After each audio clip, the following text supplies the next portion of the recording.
हम बात कर रहे हैं एक ऐसे ट्रक की जिसको पूरे 8500 किलोमीटर ट्रेवल करना था। लेकिन मसला सिर्फ ये नहीं था कि ट्रक को इतना लंबा सफर कैसे करवाया जाए, बल्कि असल मसला ये था कि इस ट्रक में बर्फ का एक बहुत बड़ा ब्लॉक रखा गया था जिसको अफ्रीका के आग बरसाने वाले सहरा से सही सलामत गुजारना था। यानी जिस सहरा में बर्फ तो क्या लोहा भी नरम पड़ जाता है, उस सहरा में इस ट्रक को पूरे 10 दिन गुजारने थे। लेकिन चैलेंज ये था कि किसी भी हालत में बर्फ पिघलने ना पाए, और वो भी बगैर रेफ्रिजरेटर के।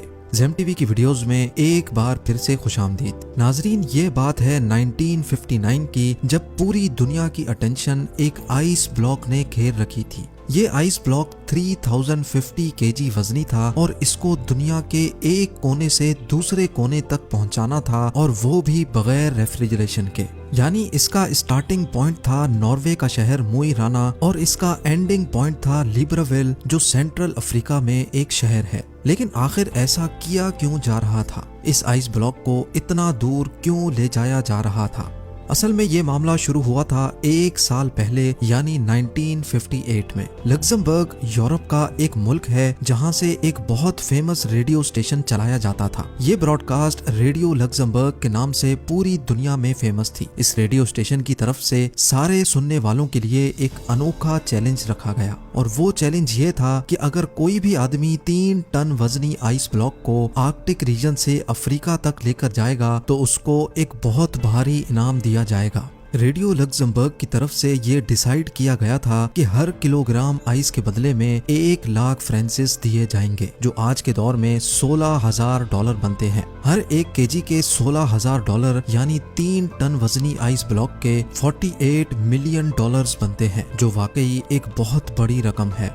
लेकिन इस चैलेंज के कुछ रूल्स भी थे। पहला रूल तो ये था कि ये आइस ब्लॉक 1 पीस में लेकर जाना है। दूसरा रूल था कि इसको सिर्फ बाय रोड ट्रांसपोर्ट किया जाएगा। तीसरा और सबसे मुश्किल रूल ये था कि चैलेंज को पूरा करने के लिए रेफ्रिजरेटर का इस्तेमाल नहीं किया जा सकता। रेडियो लग्जमबर्ग ने इतना भारी इनाम इसी वजह से रखा था क्योंकि उनको अच्छी तरह मालूम था कि इतना बड़ा आइस ब्लॉक आर्कटिक रीजन से अफ्रीका तक लाना किसी भी सूरत में मुमकिन नहीं है, क्योंकि ये कोई छोटा मोटा सफर नहीं, बल्कि ये सफर पूरे 8500 किलोमीटर लंबा है, जिसमें 2500 किलोमीटर अफ्रीका का वो सहरा है जहां टेम्परेचर 50 डिग्री सेंटीग्रेड होता है। यानी बर्फ जो फ्रीजर से निकलते ही मिनटों में पिघल जाती है, वो भला इस हफ्तों लंबे सफर में सही सलामत कैसे मंजिल तक पहुंच पाएगी? रेडियो लग्जमबर्ग ने ये चैलेंज तो दिया, लेकिन यही चैलेंज उनको किस मुश्किल में फंसा देगा इसका उनको अंदाजा भी नहीं था।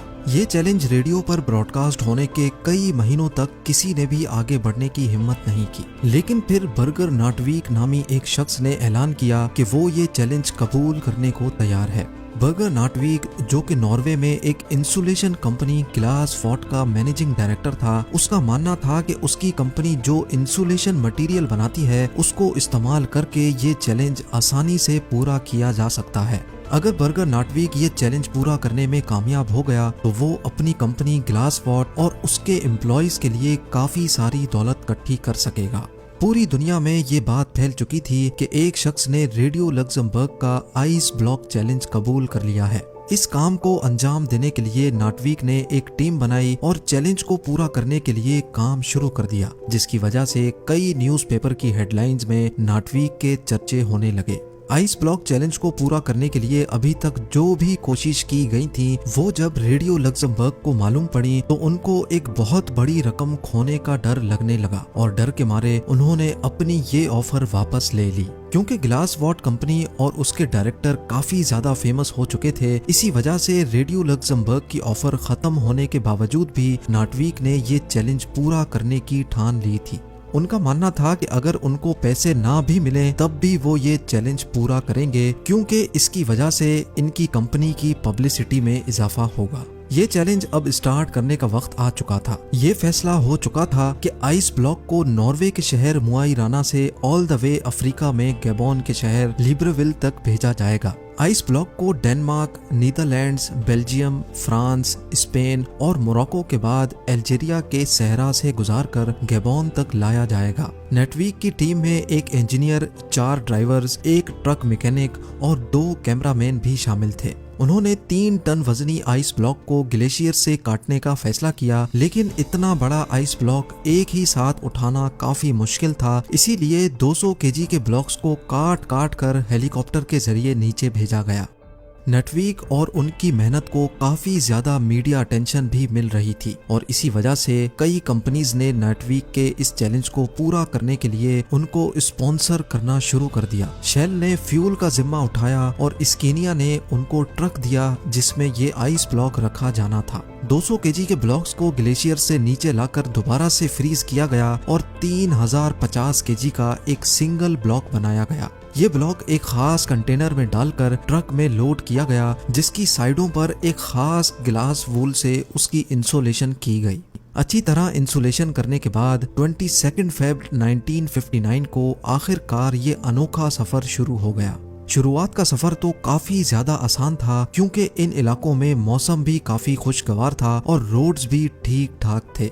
क्योंकि ये न्यूज पूरी दुनिया में फैल चुकी थी, इसी वजह से ये ट्रक और उसका क्रू जिस भी बड़े शहर से गुजरते थे, वहाँ के लोग उनका इस्तकबाल करते और नारे लगाकर उनका हौसला बढ़ाते थे। जैसे जैसे उनका सफर बढ़ता जा रहा था, उनकी पब्लिसिटी में मजीद इजाफा होता जा रहा था।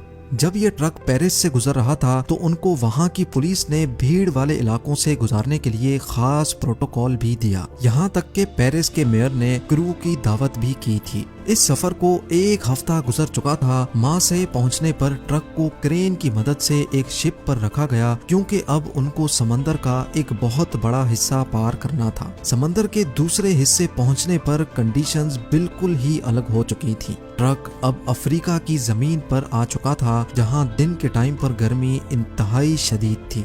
न सिर्फ आइस ब्लॉक के पिघलने का खतरा था, बल्कि गर्म रेत पर सफर करने से ट्रक के इंजन को भी खतरा था और उनके साथ मौजूद क्रू की तबीयत बिगड़ने का भी खौफ मंडला रहा था। इन सारे खतरों के अलावा ट्रक को सिक्योरिटी थ्रेट भी था क्योंकि जिस सहरा से वो लोग गुजर रहे थे उस इलाके में जंग चल रही थी और फ्रीडम फाइटर्स के लोग पहाड़ों में ही छुपे होते थे। वो लोग अपनी बातें मनवाने के लिए ट्रक और उसके क्रू को होस्टेज भी बना सकते थे। इस खतरे से निपटने के लिए फ्रेंच फॉरेन लीजन ने ट्रक और उनके क्रू को सहरा के कुछ एरियाज में सिक्योरिटी दी और उनको खास इंस्ट्रक्शंस दी कि कम से कम स्टॉप लेकर उनको इस सहरा से गुजरना है। लेकिन क्योंकि इस सहरा में प्रॉपर रोड नहीं थे, इसी वजह से ट्रक बार बार रेत में फंस जाता था। उनको मंजिल तक पहुंचने की जितनी ज्यादा जल्दी थी, उतना ही ज्यादा उनके रास्ते में मुश्किलात आ रही थी। हर मर्तबा जब ट्रक फंस जाता था तो उसको रेत से निकालने में क्रू को घंटों लग जाते थे।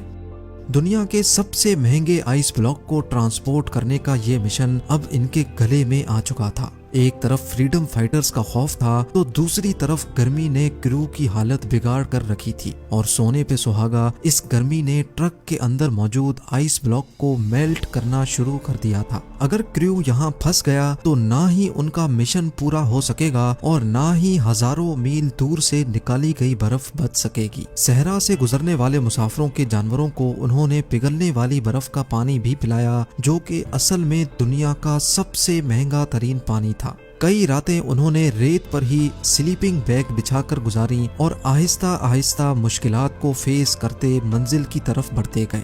आखिरकार वो इस सहरा को पीछे छोड़ने में कामयाब हो ही गए और अब उनकी मंजिल काफी ज्यादा करीब थी। पूरे 28 दिनों के सफर के बाद ट्रक, क्रू और बचा हुआ आइस ब्लॉक लिब्रेविल पहुंचने में कामयाब हो गया था। लिब्रेविल पहुंचने पर उनका भरपूर इस्तकबाल किया गया, लेकिन सबको सिर्फ एक बात जाननी थी कि 28 दिन के सफर और मुश्किल तरीन कंडीशन से गुजरने के बाद आखिर कंटेनर में कितनी बर्फ बची है। हैरत अंगेज तौर पे जब ट्रक का कंटेनर खोला गया तो उसके अंदर का मंजर देखकर यकीन करना मुश्किल था। जी हाँ, नॉर्वे से निकलते वक्त आइस ब्लॉक 3050 केजी का था, लेकिन पूरे 28 दिनों के मुश्किल तरीन सफर के बाद हैरत अंगेज तौर पे आइस ब्लॉक का वजन 2714 किलोग्राम था। सिर्फ 11% बर्फ यानी सिर्फ 336 किलोग्राम आइस रास्ते में पिघल चुकी थी और बाकी सारा आइस ब्लॉक वन पीस में मौजूद था।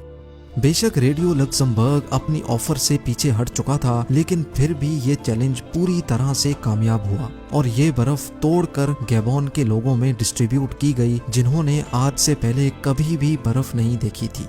नाटवीक और उनकी कंपनी को कोई कैश रिवॉर्ड उस वक्त तो नहीं मिला, लेकिन इस पब्लिसिटी ने उनकी कंपनी की सेल्स पर 4 चांद लगा दिए थे।